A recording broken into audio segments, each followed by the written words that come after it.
તો વાંચી લીધું કે બાકી હજુ? કંઈ નહીં, ચાલો હું જ એકવાર વાંચી સંભળાવું. આ વિડિયો અમારા જીવનમાં આવનારી ખુશીના એક ભાગરૂપે છે.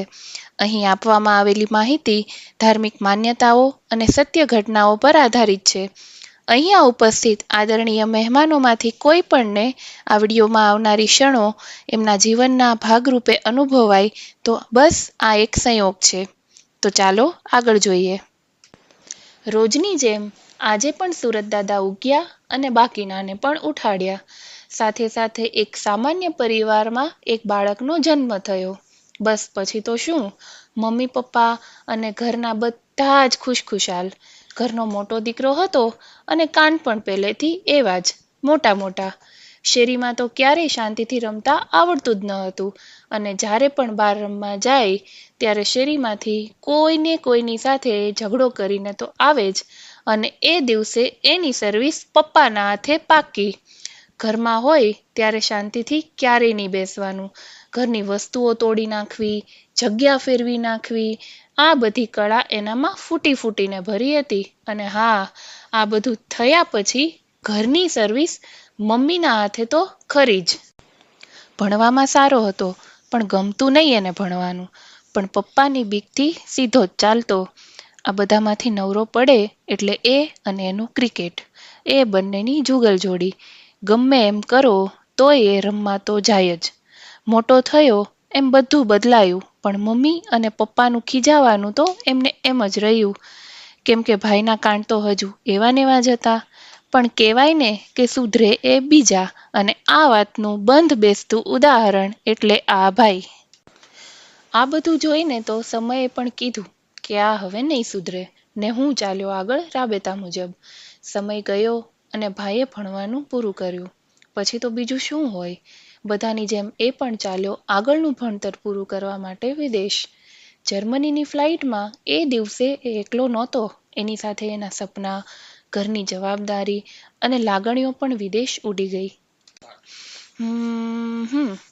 તમને ખબર તો પડી જ ગઈ હશે કે આ કોની સ્ટોરી હતી. અને હા, એ હજુ એવો ને એવો જ છે. એનામાં કોઈ પણ પ્રકારનો સુધારો નથી. ફરક બસ એટલો છે કે હવે આપણને એને ખીજાતા અને કહેતા શરમ આવે. આ તો તમને ખબર જ હશે કે જોડી તો વિધાતા જ બનાવીને મોકલે. બસ તો આમ જ એક સવારે બીજા એક પરિવારમાં એક બાળકીનો જન્મ થયો અને એનું નામ રાખ્યું અંકિતા. અંકિતા પણ એના ઘરમાં એકદમ વહાલસોઈ હતી અને ઘરમાં એકની એક દીકરી. દર્શન કરતા એકદમ જ વિપરીત. લોકો સાથે હળી મળીને રમવાનું, રહેવાનું, એ બધું એનું રોજનું કામકાજ.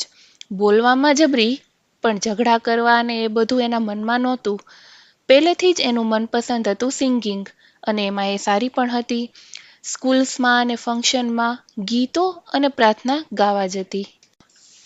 પછી આવતું રંગોળીનું કામ અને એ પણ એનું મનપસંદ. રહી વાત ભણવાની તો એમાં પણ એ સારી જ હતી.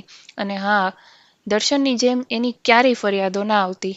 તો એમ સરવાળે જોવા જઈએ તો અંકિતા ઘરની પ્રિન્સેસ હતી અને ઘરના બધા લોકો એની વાતો પણ માનતા. ખાલી ઘરવાળા જ નહીં પણ સગા સંબંધીઓમાં પણ એનું એટલું જ માન. સમય સાથે એણે પણ ભણવાનું પતાવ્યું અને પરિવાર સાથે સામાન્ય જીવન આગળ વધાર્યું. તો અત્યાર સુધીનો તો તમને ખ્યાલ આવી જ ગયો હશે કે કોણ કેવું છે અને કોના વખાણ કર્યા જેવા છે.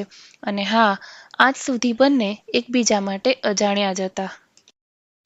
થોડા વર્ષો પછી દર્શન મમ્મી પપ્પા અને ઘર પરિવારને મળવા ભારત આવ્યો. આ વખતે પહેલીવાર એ અને અંકિતા બંને ઢોસા ખાવા ગયા. એટલે કે વેરી ફર્સ્ટ ટાઈમ મળ્યા. અને કહેવાય ને કે નયન મળ્યા અને સાથે સાથે હૃદય પણ મળ્યા. અને હા, આ એક મુલાકાત ઘણી બધી મુલાકાતોમાં ફેરવાઈ ગઈ. સમય કોઈના કીધેલો ઊભો થોડો રહી અને બસ એમ જ દર્શનને પણ જર્મની પરત ફરવાનો સમય આવી ગયો. આ વખતે દર્શન એકલો જ નહીં પણ કાલ્પનિક રીતે બંને જ જર્મની જતા હતા. એમણે સાથે વિતાવેલો સમય આજે યાદગીરી રૂપે એની સાથે જતો હતો. હવે તો વાતો ખાલી ફોન પર જ થતી હતી પરંતુ લાગણીઓ તો એવી જ હતી કે બંને એકબીજાની સમક્ષ જ છે. આ બધું ધીમે ધીમે ખૂબ ગાઢ થતું ગયું. બંને હતા તો એકબીજાથી દૂર પણ તેમનો પ્રેમ એમને એકબીજાની સાથે રહેવાની જ અનુભૂતિ કરાવતો હતો. સમય પસાર થયો અને બંને પછી લગ્ન ગ્રંથિથી જોડાયા. આજે એ બંને જ નહીં પરંતુ બંને પરિવારો એકબીજા સાથે જોડાયા હતા. થોડોક સમય પરિવાર સાથે રહી અને બંને હવે જર્મની માટે નીકળી ગયા. એક યુગલ તરીકે આ બંને માટેની એકદમ નવી સફર હતી. દર્શન માટે તો જર્મની નવું નહોતું, પણ અંકિતા માટે આ એકદમ જ નવું હતું. અંકિતાને બહાર નહોતું જવું, પણ હવે તો એકદમ નવા દેશમાં અને નવા લોકોની સાથે રહેવું પડ્યું. લાગણીઓના સંઘર્ષને લીધે ઘણીવાર એને એકલતા અનુભવાતી અને લોકો આસપાસ હોવા છતાં પણ એને એકલવાયું લાગતું. પણ કહેવાય છે ને કે એકસે ભલે દો, અને આ જ પરિસ્થિતિને સમજીને બંને એકબીજા સાથે બને એટલો સમય વિતાવવાનું શરૂ કર્યું. સાથે ફરવા જવાનું, લોકોને મળવાનું અને હા, ઝઘડવાનું, એ બધું એમના વિચારો અને એ બંનેને એકબીજાની નજીક લાવવા માટેના માધ્યમ બન્યા. સાથે રસોઈમાં વિતાવેલો સમય અને વાતો એ એમના વ્યવહારિક જીવનમાં મીઠાશ ઉમેરી અને પહેલાંની સરખામણીમાં અંકિતા માટે હવે નવું ઘર અજાણ્યું નહોતું. રોજની જેમ સુરત દાદા આકાશમાં ઉપર ચડ્યા અને આજની સવાર થોડીક અલગ જ હતી. અંકિતાએ પ્રેગ્નન્સી ટેસ્ટ કર્યો અને એ પોઝિટિવ આવ્યો. પહેલી વખત માતૃત્વમાં પગલાં પાડવા જતા હોય એના કન્ફર્મેશનની લાગણી કંઈક અલગ જ હોય. ચોક્કસપણે એણે આ વાત દર્શનને કહી અને બંને આનંદમાં ભાવ વિભોર થઈ ગયા. ડૉક્ટરને ત્યાં પહેલી વખત એમણે એના આવનાર બાળકને ડિસ્પ્લે પર જોયું પછી તો શું હોય, એકદમ ખુશખુશાલ. ભગવાનનો આભાર માન્યો અને એમણે આપેલી અમૂલ્ય ભેટની સાર સંભાળ લેવાની પ્રતિજ્ઞા લીધી. શરૂઆતના દિવસો ઘણા કઠિન હતા, પણ અંકિતાનો એના કાન્હા પરનો વિશ્વાસ હંમેશા એને સહયોગ કરતો. કંઈ પણ હોય એ એના કાન્હાને તો કહે જ. અહીંયાથી અંકિતાએ પણ એની જીવનશૈલી ઘણી ખરી બદલી નાખી, કેમ કે હવે એક જીવ જે એના ગર્ભમાં ઉછરી રહ્યો છે એની જવાબદારી જો લીધી હતી. હેલ્ધી ખાવાનું ને મજાની લાઈફ.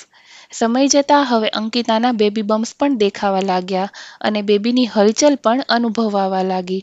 શારીરિક અને માનસિક થાક પણ વધવા લાગ્યો, કેમ કે હવે મોઢું એક અને બેના પેટ ભરાય.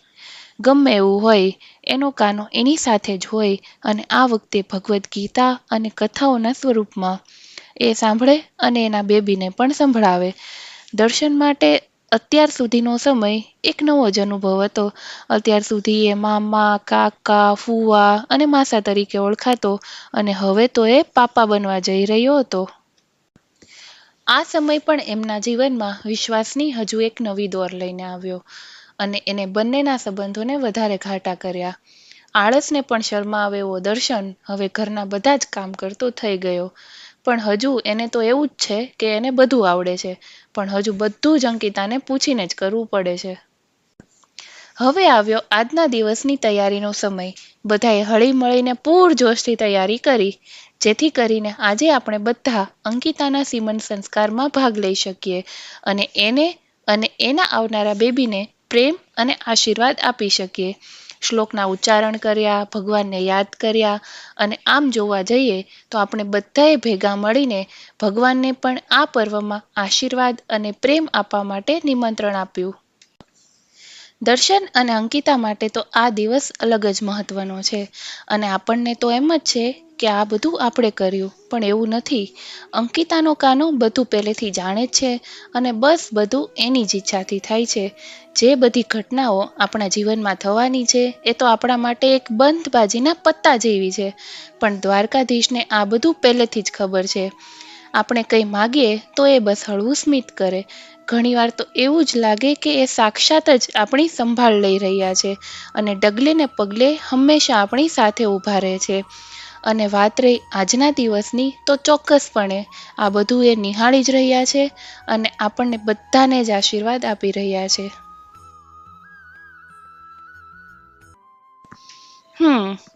ચાલો, અત્યાર સુધીનું તો બધું તમને સમજાય જ ગયું હશે, હે ને?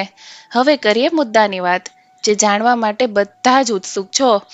તમે તમારી ઈચ્છા તો દાખવી જ છે કે કોઈને બેબી બોય જોઈએ છે તો કોઈને બેબી ગર્લ અને કોઈને તો બંને જ એક સાથે. પણ તમારો વધારે સમય હવે નહીં લઉં, કેમ કે તમને હવે ભૂખ લાગી હશે, હે ને? 3, 2, 1 and it's a boy!